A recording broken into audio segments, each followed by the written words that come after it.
Hi friends, welcome to Ruthiraj channel. இன்றைக்கி நம்ம சேனலில் என்ன பார்க்க போகிறோம்னு பார்த்தீங்கன்னா, பீட்ரூட் பொரியல் எப்படி செய்யலாம் அப்படின்னு சொல்லிட்டு பார்த்துடலாம். அதுக்கு நான் பீட்ரூட் நல்லா துருவி எடுத்துக்கிட்டேன். நெக்ஸ்ட்டு ஒரு அடுப்பில் ஒரு கடாய் வச்சுட்டு நல்லா அந்த கடாய் காஞ்சதுக்கப்புறம் அதில் தேவையான அளவு எண்ணெய் ஊற்றிக்கலாம். எண்ணெய் ஊற்றி நல்லா காஞ்சது பிறகு அதை தாளிக்கிறதுக்கு கடுகு உளுத்தம்பருப்பு சேர்த்துக்கோங்க. சேர்த்துட்டு இது நல்லா பொரியட்டும்.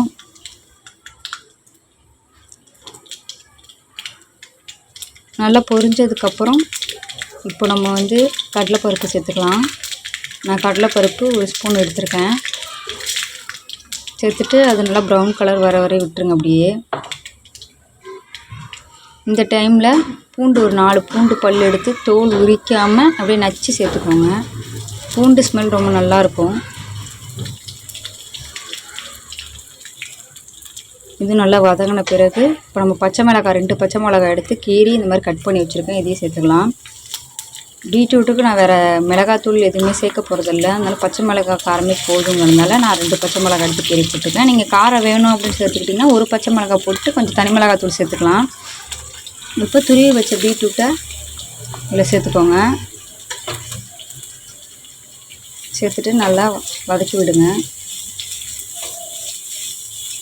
நல்லா எண்ணெயிலே வதக்கி விட்டால் டேஸ்ட் நல்லாயிருக்கும். இப்போ தான் நம்ம சேனலில் ஃபஸ்ட் டைம் பார்க்காந்தா ப்ளீஸ் சப்ஸ்கிரைப் பண்ணிக்கோங்க. கூட இருக்க பெல் சிம்பிளே கிளிக் பண்ணிக்கோங்க. அப்படியே ஆளுங்கிறத கொடுத்துருவோங்க. அப்போ தான் நான் போடுற வீடியோஸ் உங்களுக்கு நோட்டிஃபிகேஷனாக வரும். நெக்ஸ்ட் இது நல்லா வதக்கி விட்ட பிறகு இந்த ஸ்டேஜில் நம்ம தேவையான அளவு சால்ட் சேர்த்துக்கலாம்.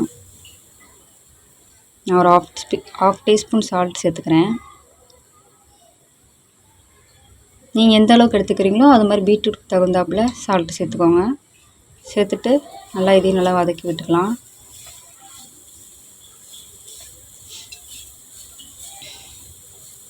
நல்லா எண்ணெயிலே வதக்கி விடுங்க.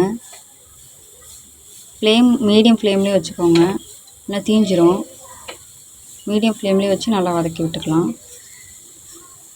இப்போ மூடி போட்டு வச்சு ஒரு 5 நிமிஷம் விட்டு நம்ம எடுத்து பார்க்கலாம்.